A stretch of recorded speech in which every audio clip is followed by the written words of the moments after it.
Hello mga ka-SFT, today is Monday, July 26, 2021 and here's the news you need to know. Sa kabila ng masamang panahon at banta ng COVID-19, tuloy ang kilos-protesta ng iba't ibang grupo kasabay ng huling State of the Nation Address o SONA ni Pangulong Rodrigo Duterte. Ayon sa ilang raliyista, alam naman nila ang banta ng COVID-19 pero mapanganib rin daw ang gutom na mararanasan nila kung mananatili lamang sa bahay at hindi magpoprotesta laban sa diumano'y pagkukulang ng administrasyong Duterte. Nag-deploy naman ang Philippine National Police ng 15,000 na pulis para mapanatili ang seguridad sa lugar malapit sa batasang pambansa. Ipinagpaliban muna ang bakunahan ngayong araw at bukas sa Marikina City dahil sa masamang panahon. Inabisuhang bumalik sa Sabado ang mga nakaschedule ng bakuna ngayong Lunes at Martes. Samantala sa Sampaloc, Maynila, inalmahan ng ilang nakapila sa bakuna ang mga diumano'y sumingit at agad nabigyan ng numero sa pila kahit kararating lamang. Pero giit ng site manager, walang VIP treatment sa lugar. Nagpakawala naman ng tubig sa ilang dam sa bansa dahil sa pag-ulan. Tig-iisang gate ang binuksan sa Binga, ang Buklaw at Ipo Dam. Pinag-iingat ang mga residenteng nakatira malapit sa mga dam. I'm Joseph Morong. Stand with us, stand for truth. Sa huling taon ng panunungkulan ni Pangulong Duterte, balikan, pakinggan at himayin natin ang laman ng kanyang ika-6 at huling State of the Nation Address sa report ni Richard Haydarian.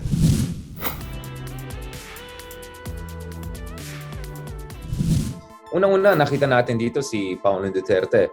Back pa rin siya dun sa kanyang usual trope of argumentation at saka yung kanyang core policy, which is yung kanyang kampanya laban sa pinagbabawal ng droga. If titignan natin yung first third ng kanyang speech, ang very much yung emphasis niya ay law and order, at saka yung tulong at saka yung role ng Philippine National Police and Armed Forces of the Philippines in terms of upholding rule of law.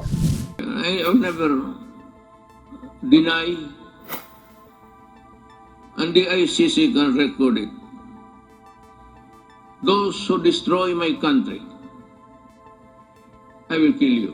Hindi siya nag-provide ng evidence or any kind of data, verified data to show na nag-succeed talaga yung kanyang kampanya. But the president was very defiant na tama yung ginawa niya. In fact, sabi niya, he never second-guessed yung what-ifs kung hindi niya nagawa ito or hindi niya nagawa yan. Very strong din siya dun sa kanyang populist anti-oligarchy or anti-cartel, nung term niya cartel kind of policies na claim niya na under his administration, he went against oligarchs and big businesses na nag-cheat sa government, na hindi nagbabayad ng buwis, hindi nagpo-provide ng effective services. So he was brave enough to go after them. So ang message talaga ni Pangulong Duterte dito is he was a strong and decisive leader. He may have done some unpopular things, pero ginawa niya yan para sa taong bayan. I am a Filipino and I love my country. I do not want my country in disarray because of drugs. Na-mention niya yung freedom of information law, but walang masyadong follow-through by the president na how exactly it's being implemented, how exactly it's creating more transparency in government. But nonetheless, yung position ni Pangulong Duterte is that under his watch, naging more effective yung delivery of public services. To further promote transparency and accountability in government, we also issued the order of the freedom of information and opens the record of transaction, decision, issuances of all government agencies in relation to this. Processing of driver's license, processing of passports, parang naging mas madali lahat para sa taong bayan, para sa mga OFWs. At the same time, of course, na-emphasize din niya yung infrastructure development, yung flagship infrastructure projects ay nag-speed up under his watch. So there was a lot of I would say rhetorical positioning by the president, yung kanyang populist positioning, but very much thin in terms of actual data, yung kanyang mga claims. Gone are the days when the Philippines decides and acts in the shadows of the great powers. Well, the president emphasized na independent yung kanyang foreign policy. Sinabi niya na ang Pilipinas ay hindi magiging subservient sa mga iba't ibang bansa, mga superpowers, very much defending China. And then of course, back to usual arguments si Pangulong Duterte na yes, I mean, na-assert ko na yung arbitration award, but at the same time, wag natin masyado i-assert yung claim natin against China because, we don't want a suicidal war, How can we fight China? Do we have the weapons? Do we have everything? Hindi naman surprising. We have seen this also in previous State of the Nation address. But very clear si Pangulong Duterte in terms of yung kanyang argument na hindi siya tuta ng mga superpowers. He's friendly with China, but he's still his own sovereign leader. Pagdating sa pandemya, of course, yung argument ni Pangulong Duterte was that everything was going well until nagkaroon ng pandemic. But huwag natin kalimutan, yung debt natin ay lumalaki over time, no, under President Duterte, even before the pandemic. No? Yung ating growth rate actually was the slowest in 8 years in 2019, before yung pandemic. But clearly, he did not want to also go into the details. Ang kanyang position is parang effective naman ang government in terms of management of the pandemic. Nag-provide naman ang government ng social assistance and amelioration measures. I think what he was trying to say is that we are seeing the light at the end of the tunnel, but still be very careful baka kasi this is a train that is coming. And of course, in that sense, he was talking about Delta variant. So I think that was a very good job by the president to strike a balance. I bore no illusions that steering a nation towards a comfortable life for every Filipino would be easy. Mixing record ni Pangulong Duterte. Some would say even more negative than positive, depending on what issue you're looking at.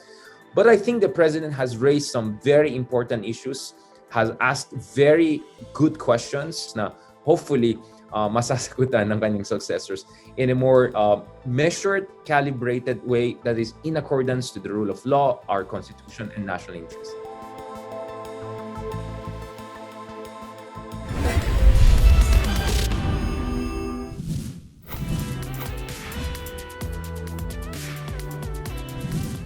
Ngayong araw, idinaos ang ika-6 at huling State of the Nation Address o SONA ni Pangulong Rodrigo Duterte. Ibinida niya ang ilang nagawa ng kanyang administrasyon at gagawin pa sa natitirang halos isang taon ng kanyang pamumuno.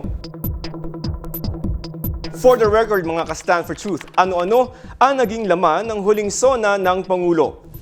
Transactions will be further streamlined with the rollout of the Philippine Identification System or the PhilSy to the Philippine Identification System Act. With this, we hope to facilitate better access, better services and access for all Filipinos, to unburden of people from the hefty cost of tertiary education. My administration worked with Congress to pass a landmark legislation that had remained unpassed for so many years.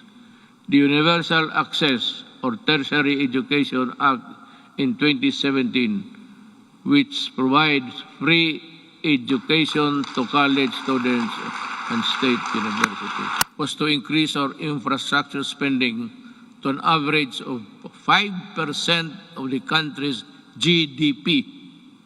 This is significantly higher than infrastructure spending of each and past 4 administrations. MRT-3, with its frequent breakdowns and unloading of passengers mid-rail, was a horror. That was for the daily commuters to endure in the past. Now, MRT-3 no longer unloads passengers but to their destinations. The waiting time between trains had been significantly reduced to 10 trains running at only 30 kilometers per hour before. Now MRT runs 23 trains at 60 kilometers per hour. We have taken away the misery of public commuting.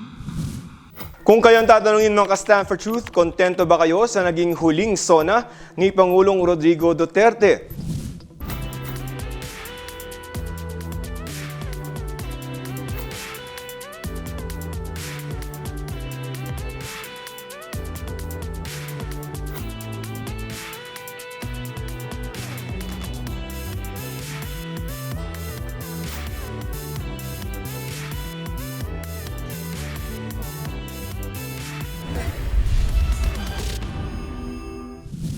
And that's all for today, mga ka-SFT. Don't forget to like and follow Stand for Truth GMA Facebook page for the latest updates. I'm Joseph Morong. Stand with us. Stand for Truth.